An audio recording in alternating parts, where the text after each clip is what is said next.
जय मसीह की। प्रिय भाई और बहनों, रावत मिनिस्ट्री में आपका स्वागत है। फॉलो करें, कमेंटमेंट करें, शेयर करें, वीडियो का अंत तक बने रहें। प्रभु आपको प्रतिदिन अपने वचन के द्वारा बातचीत करे और आपको आशीष करे। आमीन। भजन संहिता 78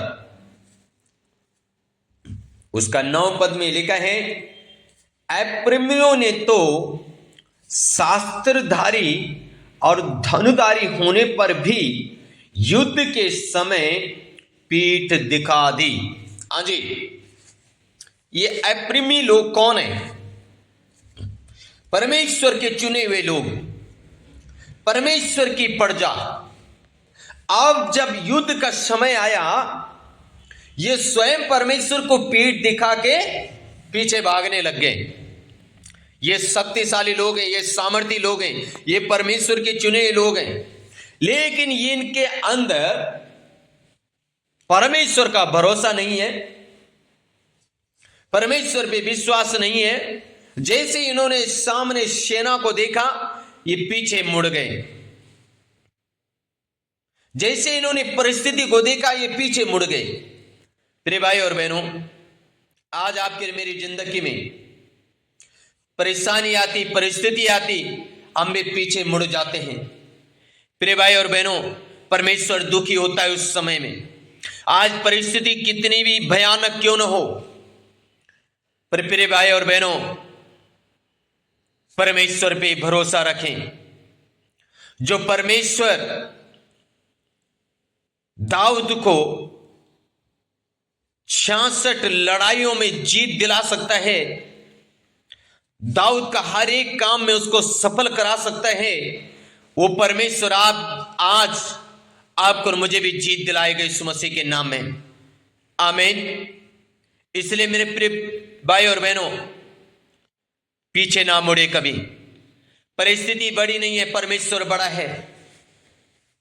भरोसा करे परमेश्वर पे। सदरक, मेशक, अबदनो के जैसे डाल दो आग के भट्टे में, हमें कोई परवाह नहीं, हमारा परमेश्वर हमें आग के भट्टे से भी बचाएगा।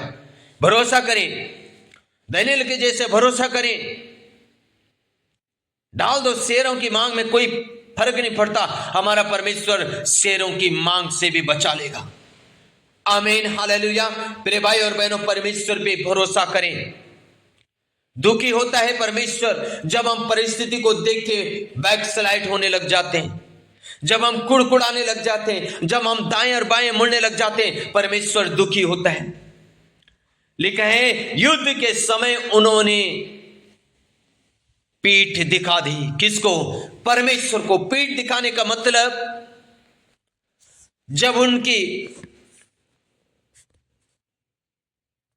परिस्थितियों के पीछे उनके लिए बड़ा एक आशीष का प्रतिफल था, लेकिन वो जीत ही नहीं पाए। जीत से पहले उन्होंने हार मान ली। जब हार मान ली तो आशीष कैसे प्राप्त कर सकते हैं? आज आप और मैं हार न माने, हम भी आशीषित होंगे यीशु मसीह के नाम में। हालेलुया। हम हार मानने वाले नहीं हैं, हम जीतने वाले हैं, और हम जीतेंगे यीशु मसीह के नाम में।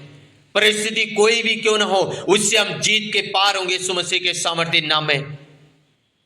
आमीन, हालेलुया। इसलिए मेरे प्रिय भाई और बहनों, भजन संहिता 78 उसका 7 पद में लिखा है, जिससे वे परमेश्वर का भरोसा रखें और परमेश्वर के बड़े कामों को भूल न जाएं, परंतु उसकी आज्ञाओं का पालन करते रहें। आजी, वे परमेश्वर पे भरोसा रखें, परमेश्वर के आश्चर्य कर्मों को ना भूलें। कौन से आश्चर्य कर्म? लाल समुद्र 2 भाग हो गया, यरदन नदी 2 भाग हो गई, ये आश्चर्य कर्म है। मरा हुआ लाजर जिंदा हो गई, ये आश्चर्य कर्म है। 38 साल का रोगी जिंदा हो गया, ये मिरेकल है।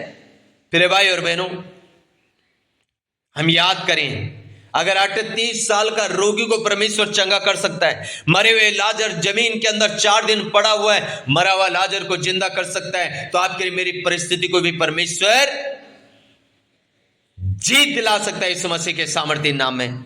आमीन, हालेलुया। इसलिए मेरे प्रिय भाई और बहनों, दुखी होता है परमेश्वर जब हम परिस्थिति को देख के पीछे मुड़ने लग जाते हैं। इसलिए पौलुस इफिसियों की किताब 6 अध्याय में कहते हैं, 6 का 10 से लेके और 18 तक जब हम पढ़ते हैं, इसलिए पौलुस 10 पद में कहता है 6 का, इसलिए प्रभु में और उसकी शक्ति के प्रभाव में बलवंत बनो। क्या कह रहा है पौलुस? पौलुस कह रहा है बलवंत बनो, परमेश्वर की सामर्थ्य में तुम बलवंत बन जाओ। मेरे प्रिय भाई और बहनों, हमें परमेश्वर की सामर्थ्य चाहिए युद्ध करने के लिए, हमें परमेश्वर की शक्ति चाहिए। हमें परमेश्वर की शक्ति मिलेगी, हम जय पाएंगे। पौलुस कहता है तुम प्रभु में बलवंत बनो, तुम प्रभु में शक्तिशाली बनो।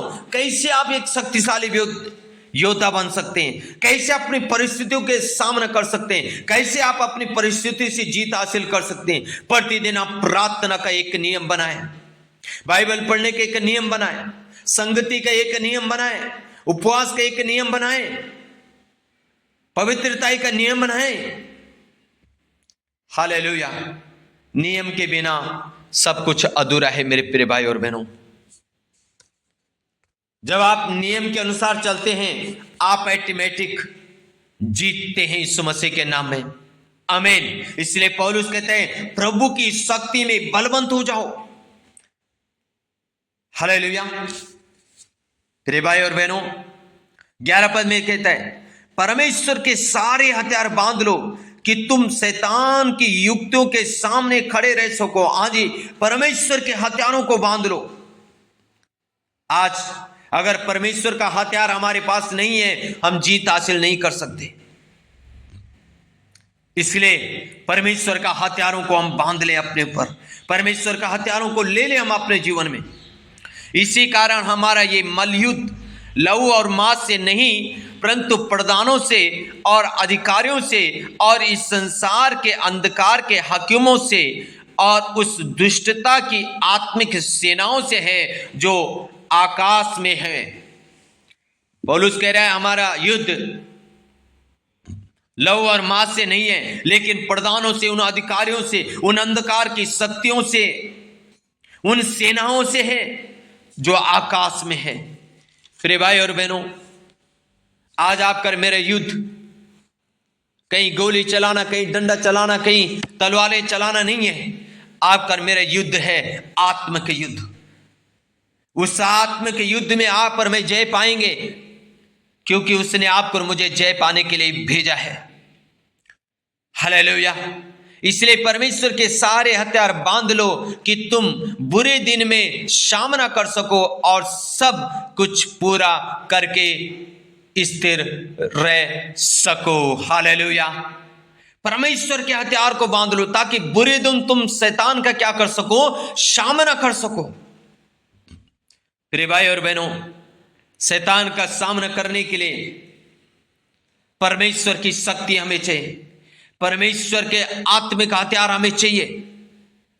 लिखा है इसलिए सत्य से कमर कसकर, आज किससे? सत्य से हमें कमर कसनी पड़ेगी।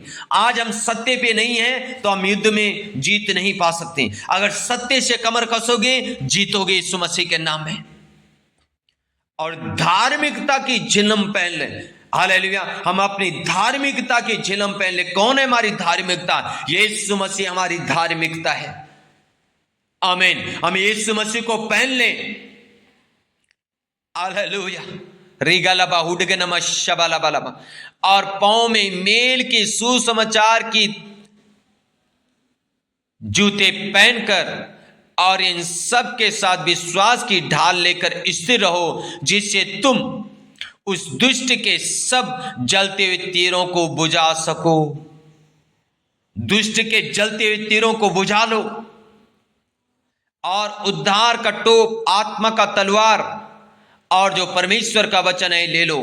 और हर समय हर प्रकार से आत्मा में प्रार्थना और विनती करते रहो और इसीलिए जागते रहो कि सब पवित्र लोगों के लिए लगातार विनती किया करो।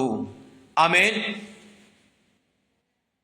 प्रिय भाई और बहनों, हम जीतेंगे यीशु मसीह के सामर्थ्य नाम में।